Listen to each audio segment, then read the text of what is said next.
And when you're ready, Kristen, can you just bring them into this, please? So pray that one day.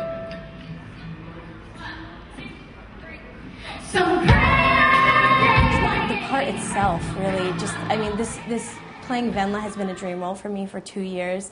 I remember every time anyone ever used to ask me what is the main role that you would ever want to play on Broadway today, I would always say to play Venla in Spring Awakening, and this has just sort of been the biggest dream for me. Venla is a teenager in the late 1800s, and she's a curious young child who is always asking questions, and she's discovering her sexuality.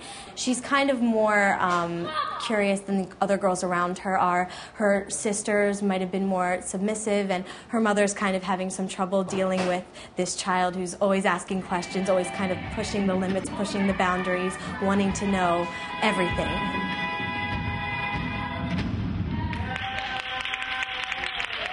Well, it tackles themes that are timeless. The themes of 1890s Germany that affected teenagers still affect teenagers today. It's about your first sort of sexual stirrings, love, death, loss, and there's modern rock music. There's this like indie rock score that sort of is the driving force behind the play. So it's contemporary at the same time that it's classic. I think that's so beautiful that, you know, the casting directors and everything actually cast people who are probably still going through what Spring Awakening is trying to portray. We're constantly exploring ourselves and experiencing each other and trying to love ourselves, even if, you know, it's a hard thing to do when you're a teenager, and we're all still teenagers. So it's really interesting to be doing this and really experiencing it at the same time.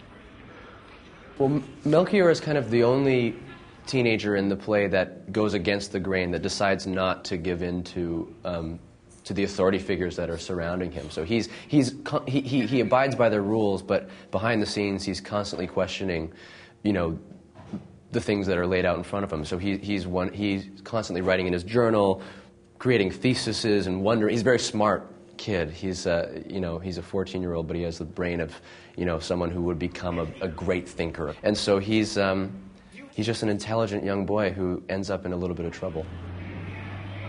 It's not that we're doing anything shocking or different from what happens in real life. The shock comes from the fact that you realize, oh, this is what actually happens. You know, it's just that we're being so brutally honest about things. That's what the shock comes from, I think. And the other sense of shock comes from the fact that this is a play that takes place in 1891 Germany, which is the furthest universe away from what we live in now.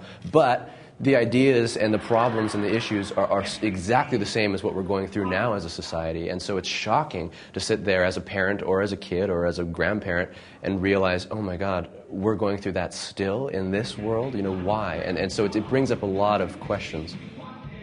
It was good songs. I liked it. It was a good play. It was a little awkward being next to my mom with all the sexual stuff going on.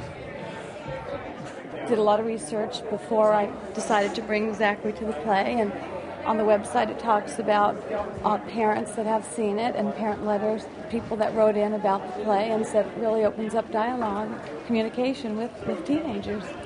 And I think communication is really important. Awful sweet to be a little butterfly.